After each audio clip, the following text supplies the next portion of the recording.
అల్లూరి సీతారామరాజు జిల్లాలో పెద్దబయలు మండలంలో ఎంఆర్ఓ ఆధ్వర్యంలో రేషన్ డీలర్లకు మీటింగ్ ఏర్పాటు చేశారు. ఈ మీటింగ్ లో ఐసీడీఎస్ సిడిపిఓ ఇన్ఛార్జ్ హేమ, సూపర్వైజర్లు, డిప్యూటీ తహసీల్దార్, ఆర్ఐ మరియు జీసీసీ మేనేజర్, సూపరింటెండెంట్ హాజరయ్యారు. అంగన్వాడీ కేంద్రాలకు ఇన్ టైంలో సరుకులు సప్లై జరగాలని హేమ ఎంఆర్ఓకి వినతి పత్రాన్ని అందజేశారు. రేషన్ డీలర్లతో లోపాలు ఎక్కడ జరుగుతున్నాయో ఆరా తీసి సమస్యలకు పరిష్కారం కల్పించారు. డిపార్ట్మెంట్ కి సంబంధించి రీసెంట్ గా ఎఫ్ఎస్ తీసుకొని సిడిపిఓగా ఛార్జ్ తీసుకున్నాను. నేను ప్రెజెంట్ సిడిపిఓగా ఉంటున్నాను.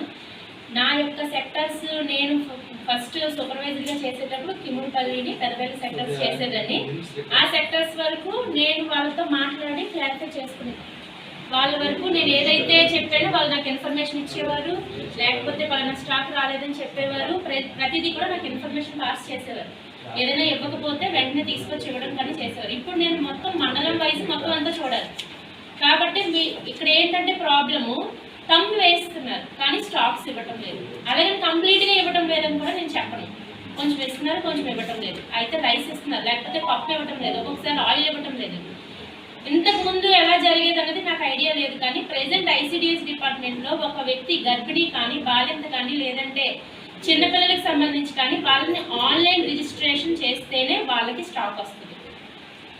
ఒక్క వ్యక్తికి కూడా ఎక్స్ట్రా రాదు. ఒక 10 మంది ఉన్నారనుకోండి ఆ సెంటర్లోనే, ఆ 10 మందికి సరిపడా పిల్లలకైతే 75 గ్రాముల రైస్, 15 గ్రాముల ఆయిల్, 15 గ్రాముల పప్పు, 5 గ్రాముల ఆయిల్, అలాగే గర్భిణులకైతే 125 గ్రాముల రైస్, ఇలాగా లెక్క కట్టి ఎంతమంది ఉంటే అంతమందికి మాత్రమే పంపించడం జరుగుతుంది.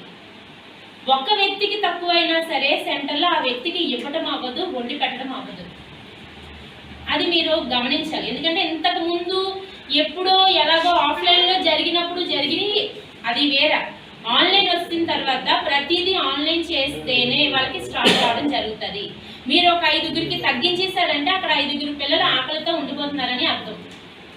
ఒక 4గురికి గర్భిణీలకు తగ్గించారంటే 4 గర్భిణీలకి పోషకాహార లోపం వల్ల పలానా రక్తహీనత వచ్చేసిందని చెప్పేసి మీ ద్వారానే మీ దగ్గర ఉన్న ఎంపీటీసీలు, సర్పంచ్లు, జెడ్పీటీసీలు వీళ్ళే మళ్ళీ జనరల్ బాడీ మీటింగ్లో కంప్లైంట్ చేస్తున్నారు.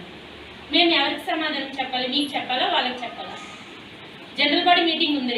జనరల్ బాడీ మీటింగ్లో ఇవన్నీ క్వశ్చన్ చేస్తారు. అక్కడ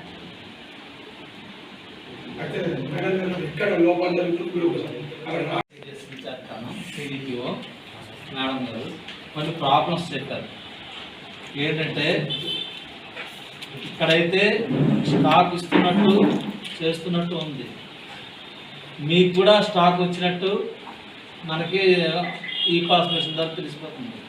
కానీ యాక్చువల్గా ఆ స్టాక్ అనేది మీకు మన అంగన్వాడీ కేంద్రానికి చేరట్లేదు, పప్పు అవన్నీ. దీని గురించి ఏంటి మీరేమంటారు? అసలు మీ స్టాకే రావట్లేదా? అసలు పప్పే ఇవ్వట్లేదా? వేలు ముద్రలు వేసేసుకుంటున్నారా? ఏంటి అసలు? ఏ వస్తువు లేని దానికి తీసుకోబోదానికి వేలు ముద్రలు ఎలాగ వేస్తాం మనం? అది ఎలా ఒప్పుకుంటున్నారు మీరు? యాక్చువల్గా మీ స్టాక్ వచ్చి మీరు ఎవడో మానేస్తున్నారు.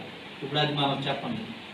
మీకు స్టాక్ వచ్చిన తర్వాత మీరు అంగన్వాడీ కేంద్రానికి ఇవ్వడం మానేస్తున్నట్టు మా వరకు వస్తుంది బాగా. అది మీ ఫాల్టా లేకపోతే మండలంలో ఉండేటటువంటి దేశ ఫాల్టా? ఏంటి అసలు? దీని మీద మీ తాలూకా